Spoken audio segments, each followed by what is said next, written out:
Welcome to my channel, it's me Karim. A lot of you wanted part 2 of New Yorkers sharing their story for $1, so here it is. It was possible thanks to Best Fiends for sponsoring this video. It's an awesome puzzle game with lots of characters that you can collect. It has tons of levels. I'm on level 70, so try to beat that score. And if you can, tweet me. Click the link below to download it for free. And don't forget to thumbs up and share this video. If it does well, I'll make it into a series. What's your name? Mosh. Hi, my name is Dawood. Hey, how you doing? Nice to meet you, Matt. Nice to meet you, Maurice. Everybody has a story, right? Yeah. Nobody listens. Everybody's always busy. So I want to listen to your story. Okay.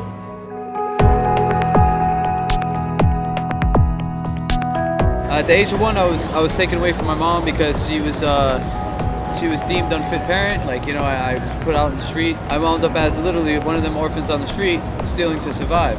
As I'm growing up, I found out I want to make something better about myself. You know, I want to be what everybody else wants to be, successful, rich, and happy. I want to become a doctor in engineering, and so far I can take apart anything mechanical and put it back together. I was mechanically inclined, and now I'm an ASC certified mechanic. Basically, loneliness and, you know, wandering the streets, you know, by myself, you know. I don't really have any real friends. I mean, there's people that, you know, try to act like they're my friends, but they're really trying to get something out of me, or, you know. You don't have anyone you can trust? Not really. You seem like a great guy. Why do you feel lonely, and why do you feel like you don't have any friends? Maybe you're overthinking it a little bit and feel like you might be lonely, but in reality, people do probably want to talk to you and find you interesting. Just, I want to see you smile, though. I don't want to see you upset, you know? And I hope you find trustworthy friends, because that's important. Yeah. My parents split, and my dad lived here, and my mom lived in Poland.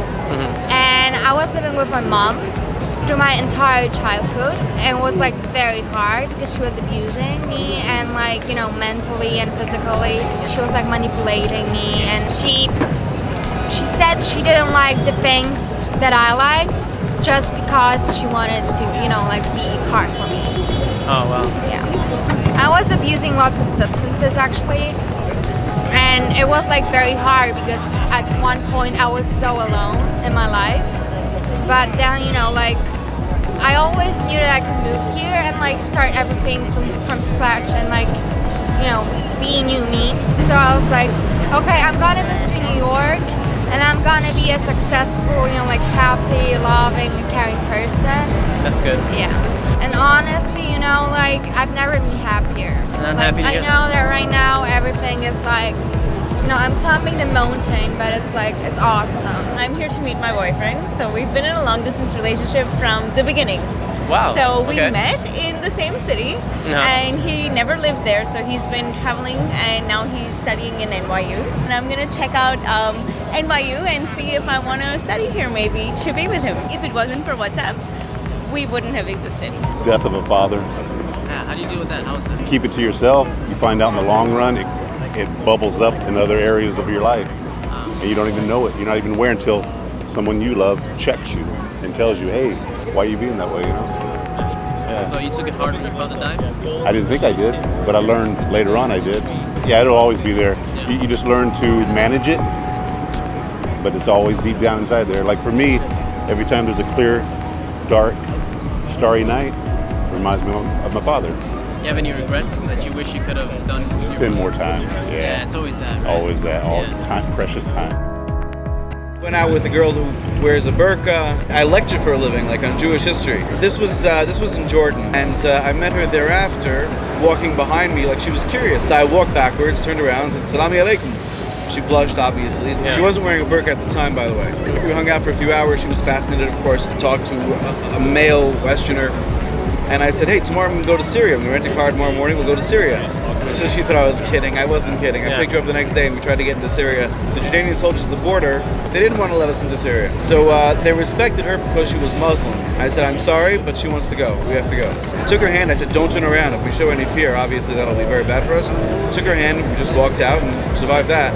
I miss staying in touch. It's impossible really to stay in touch because it'll be endangering your life, and I don't want to do that. Yeah. One of our friends, you know, this guy, we were biking on the two-way street, you know, it was getting a little tight, so we decided to squeeze through this car, and this guy, he decided to try to box my friend in against a parked car, so my boy had to close his side mirror in order for him to pass through. The guy comes out the car with a gun in his hand. How you pulling a gun in the middle of the street? Yo, you So that's your boy? Oh, wow, that's the guy? What if he would have shot my friend? Yeah, Then he would have just been another dead dude on the street, and this guy would have just been in court like, oh yeah, I didn't know what to do. I'm currently homeless. I ended up homeless because I used to have an apartment in Far Rockaway. Hurricane Irene, Hurricane Sandy flooded me out. I couldn't stay there. It was tough at times. Yeah. You know, there were times I wanted to give up and you know, do what I used to do. I used to sell drugs when I was younger. I went to prison a few times. There were times I wanted to give up and say, let me just go rob a bank or something. I didn't. Because I have something, you know, I have 3 children. I'm trying to, you know, create a better life, and I want to own a home.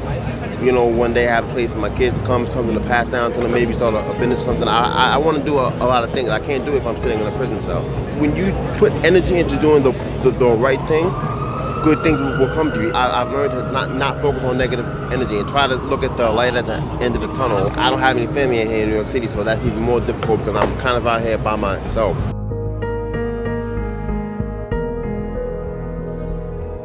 I've thought about suicide a few times. Really? On more than one occasion.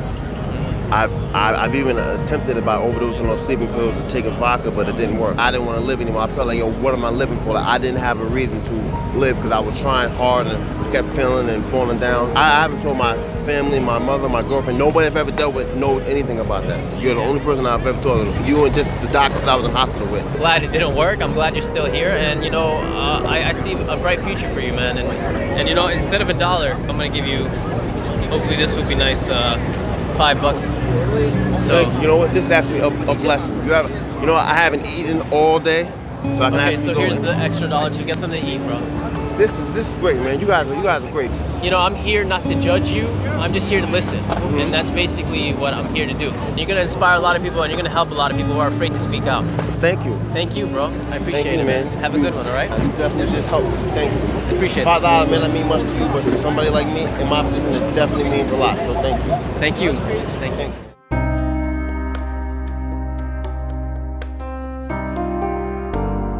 And I hope you achieve your dreams, man. You too, man. Take it easy. There you go. It's part of the tradition, so Okay, you take the $1, you know? Thank you. Thank you. Here's your $1 before you go. That's cool. I'm not in it for the money. I just like to talk. Oh, Give me I $1? don't need $1. Oh, you Tradition. have to give me $1? Yeah. Glad you're fine. I'm glad your friends are fine.